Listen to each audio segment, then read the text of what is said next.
Hey everyone, welcome to WYSIWYG Studios. Today we are taking a look at the Imperial Navy Thunderbolt Fighters expansion for Aeronautica Imperialis. This expansion includes 4 Thunderbolt fighters that can be either built as Thunderbolt Furies or regular Thunderbolts.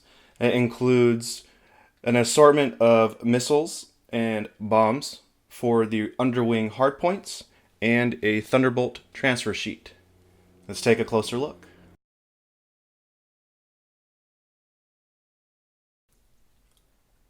I've laid out the contents of the Thunderbolt Fighter expansion here. Starting up, you get 4 of your Aeronautica Imperialis bases. These bases have your front arcs, your rear arc, your speed, and your altitude, so you can check those game states at a quick glance. You get 4 sets of your flight stands at various heights, a set of Thunderbolt transfers in both black and white, your Thunderbolt fighter instructions, which even with the little pieces, these guys go together really simply. And you have your choice of your armaments for your underwing hardpoints. And then it mentions to not glue these to the pegs. I'm going to show you something about that here in a little bit. And then last but not least, you get 2 of the same sprue. So each sprue contains all the pieces needed to make 2 Thunderbolts. This also has the Thunderbolt Fury variant on there, so you can mix and match.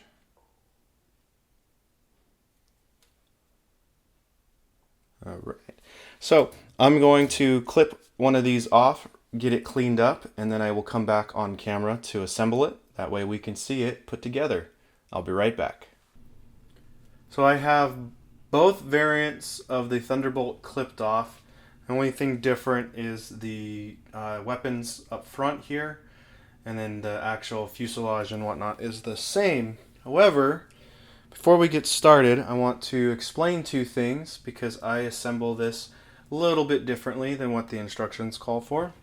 So first up, earlier we had talked about how these 2 connections, this ball and socket joint, aren't supposed to be glued together.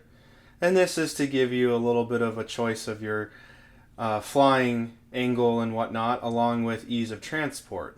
However, I feel like this is going to deteriorate pretty quickly, so I've decided to modify it by making it a magnetic ball and socket joint.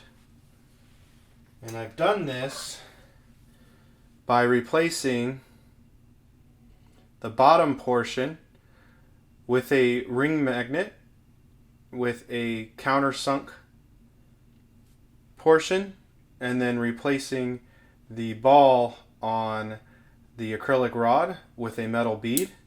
So this way we have a solid ball and socket joint for dynamic posing, and it comes apart for ease of transport. If you are interested in doing similar to your aircraft, I will link my tutorial to how I did this below. But that's not it. Secondly, like I had mentioned, the aircraft has 2 variants. And so what I've done here is I've assembled the cockpit. Normally the cockpit is 2 pieces and it's not attached to the wing section. Well, I've taken that cockpit and I've added some magnets.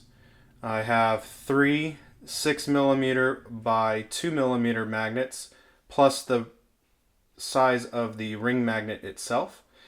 By putting those together, 2 on the cockpit section, 1 plus the ring magnet on the wing section, I can pull this apart in order to use both variants of this aircraft, whether that be the regular Thunderbolt or the Thunderbolt Fury. If you're interested in seeing how I did that, the link will be in the description box below as well. So let's go ahead and get started when it comes to fully assembling the Thunderbolt.